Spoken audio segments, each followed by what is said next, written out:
Hey strangers, my name's Saint. Welcome to my very first ASMR video.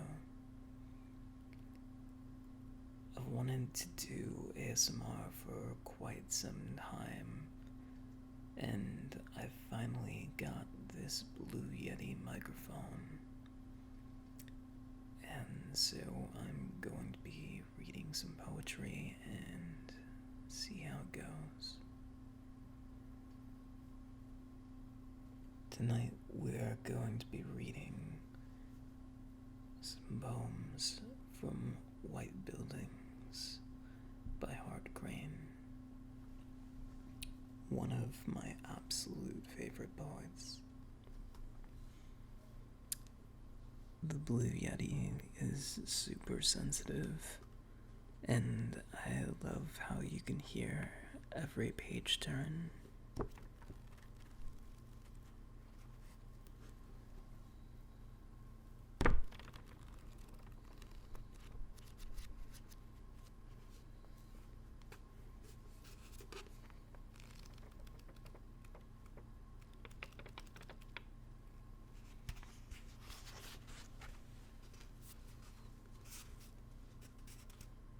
So, at the beginning of the book, there's a quote.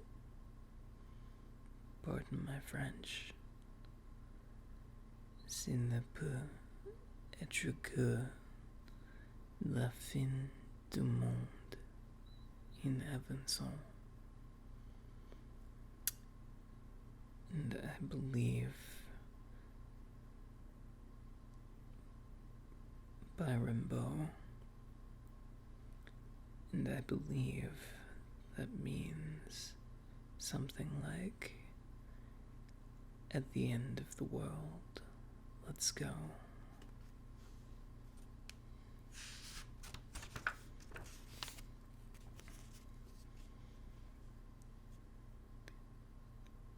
So this first poem is one of his most famous.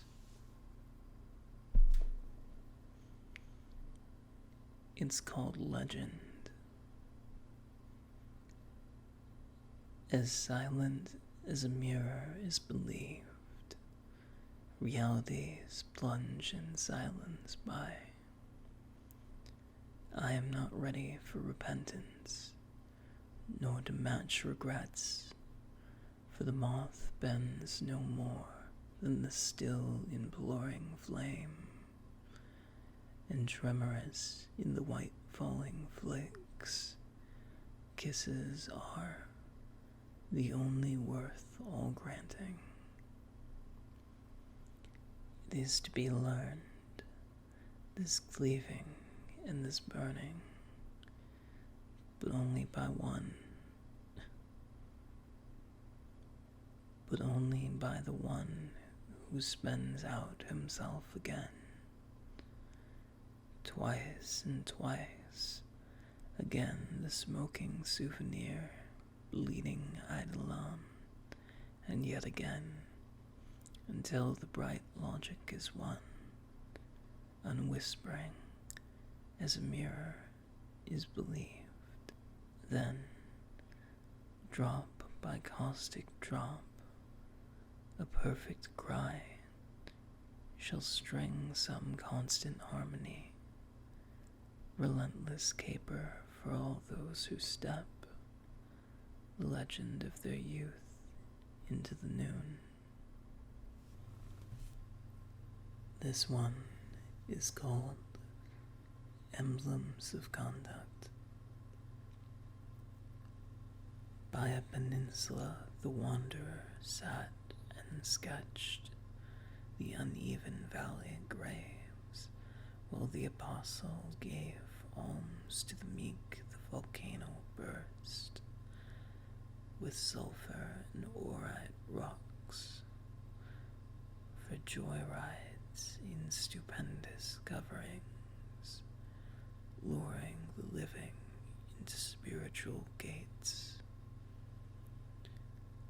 Orders follow the universe and radio the complete laws to the people. the apostle conveys through discipline. Bowls and cups fill historians with adorations, dull lips commemorating spiritual gates. The wanderer later chose this spot to rest, where marble clouds support the sea, and where was finally born a chosen hero. By that time, summer and smoke were past. Dolphins still played, arching the horizons, but only to build memories of spiritual gates. This next one is one of my favorites. It's called My Grandmother's Love Letters. There are no stars tonight, but those of memory. Yet how much room for memory there is in the loose girdle of soft rain. There is even enough for the letters of my mother's mother, Elizabeth, that have been pressed so long into the corner of the roof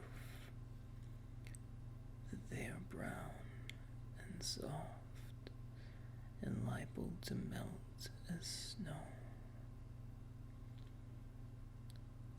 Over the greatness of such space, steps must be gentle.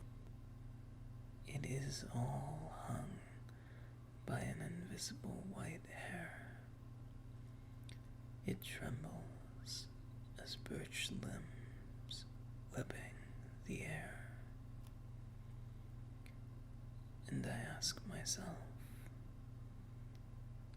are your fingers long enough to play old keys that are but echoes? Is the silence strong enough to carry back the music to its source and back to you again, as though to her? Yet I would lead my grandmother by the hand through much of what she would not understand.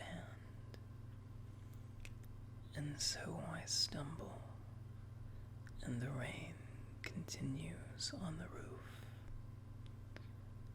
with such a sound of gently pitying laughter. This next one is called Sunday Morning Apples, and it's dedicated to William Sommer. The leaves will fall again sometime and fill the fleece of nature with those purposes that are your rich and faithful strength of line. But now there are challenges to spring. In that ripe nude, with head reared into a realm of swords, her purple shadow bursting on the winter of the world.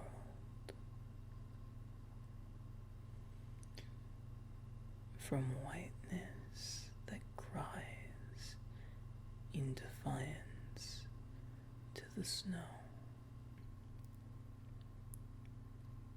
a boy runs with a dog before the sun, straddling spontaneities that form their independent orbits,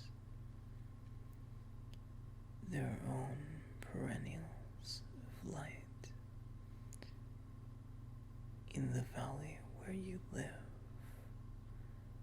called Brandywine, I have seen the apples there that toss you secrets, beloved apples of seasonable madness that feed your inquiries with aerial wine. Put them again beside a pitcher with a knife, and poise them full and ready for explosion. The apples, Bill, the apples.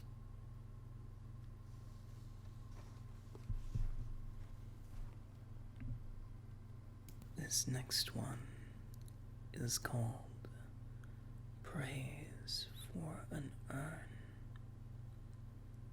in memory of Ernest Nelson. It was a kind and northern face that mingled in such exile guise the everlasting eyes of Perrault and of Gargantua the laughter. His thoughts delivered to me from the white covert and pillow. I see now where inheritances, delicate riders of the storm, the slant moon on the slanting hill, once moved us towards presentments of what the dead keep.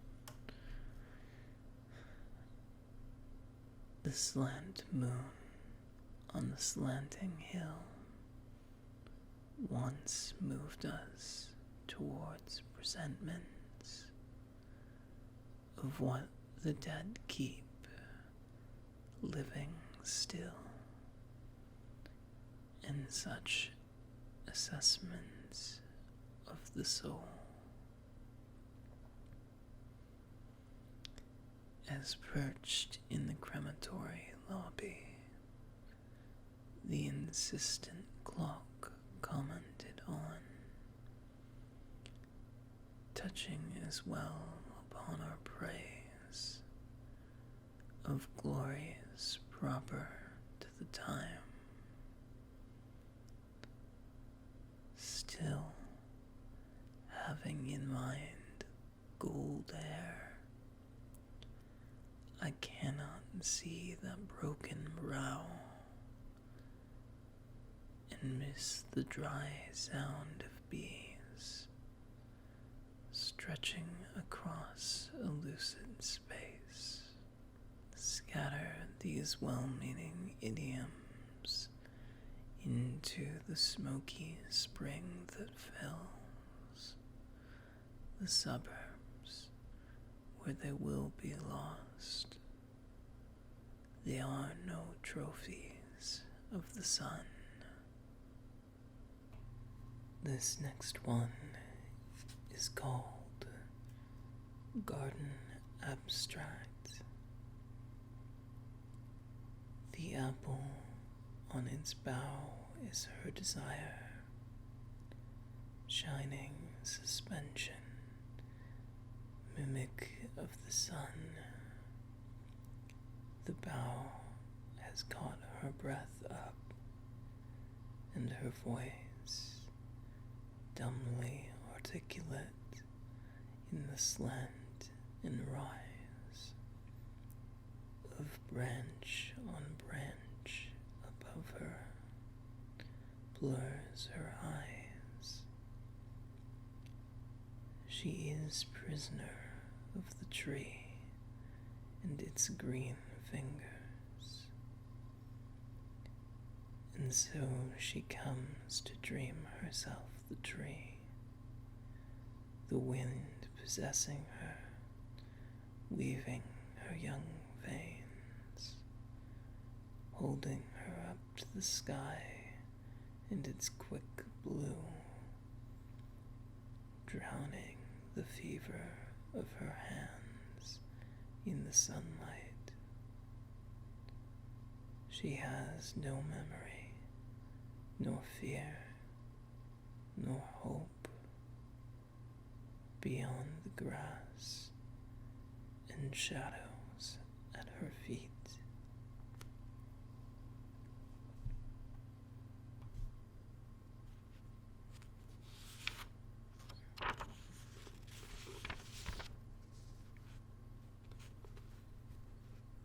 This next one is called Stark Major. The lover's death, how regular, with lifting spring and starker vestiges of the sun that somehow filter into us before we waken.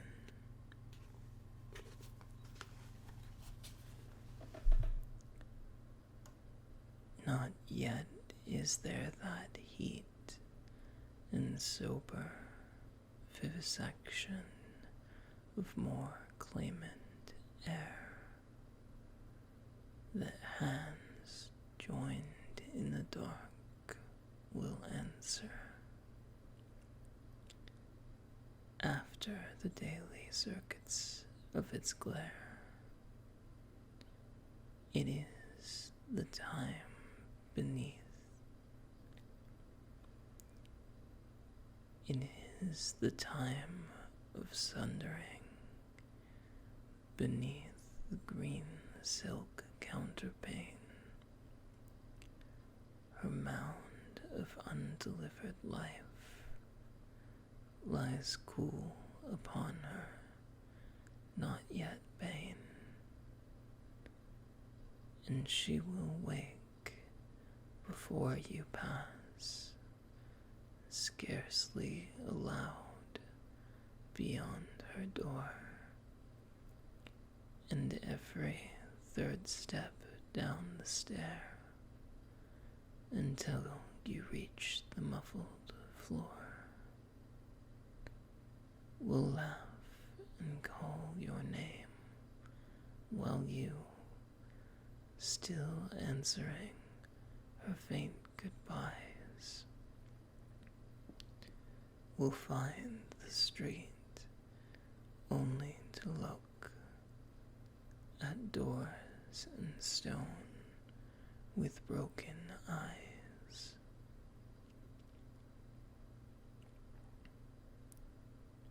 Walk now and note your lover's death. Henceforth her memory is more than yours in cries, in ecstasies you cannot ever reach to share.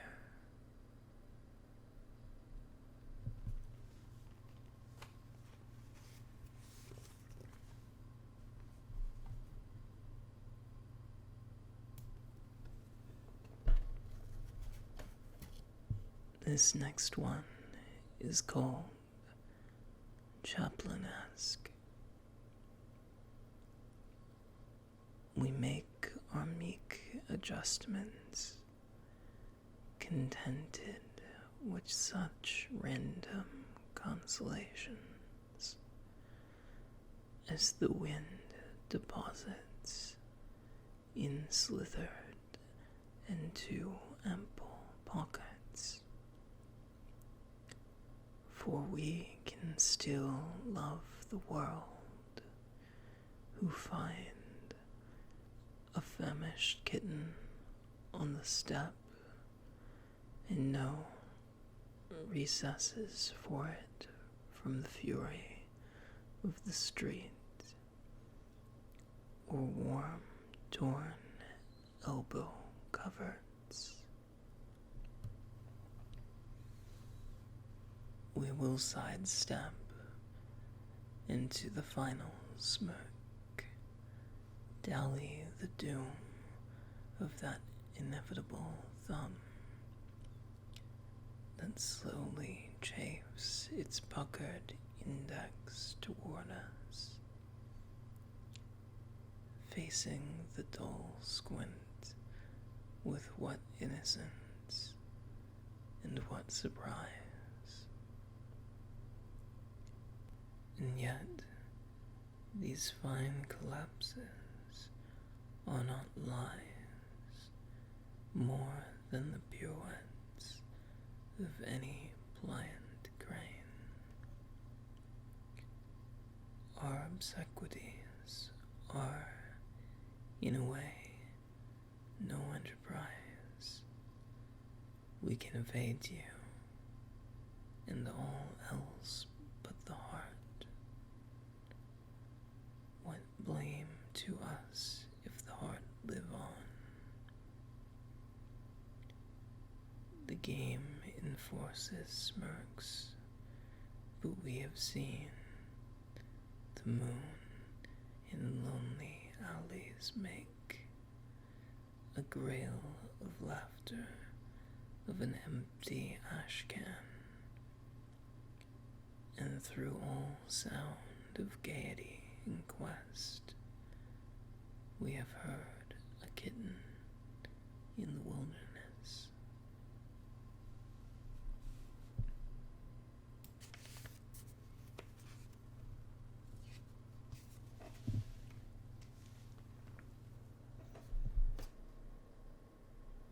This next one is called Pastorale.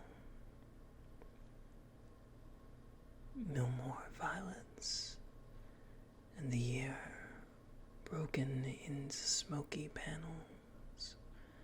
What woods remember now? Her calls, her enthusiasms, the ritual of sap and leaves. The sun drew out, ends this lighter, muffled bronze and brass. The wind takes rein. If, Tusty, I bear an image beyond this already fallen harvest, I can only query, fool, have you remembered too long? Or was there too little said for ease or resolution? Summer scarcely began, and violets, a few picked, the rest dead.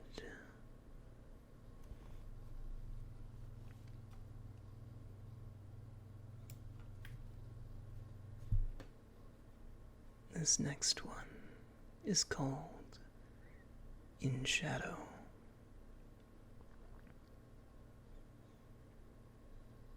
Out in the late amber afternoon, confused among chrysanthemums, her parasol a pale balloon, like a waiting moon, in shadows swims. Her furtive lace and misty hair over the garden dial distill. The sunlight then withdrawing, where again the shadows at her will. Gently yet suddenly the sheen of stars enwraps her parasol. She hears my step behind the green. Twilight stiller than shadows fall. Come, it is too late to risk alone the light's decline, nor has the evening long to wait, but her own words are night's in mine.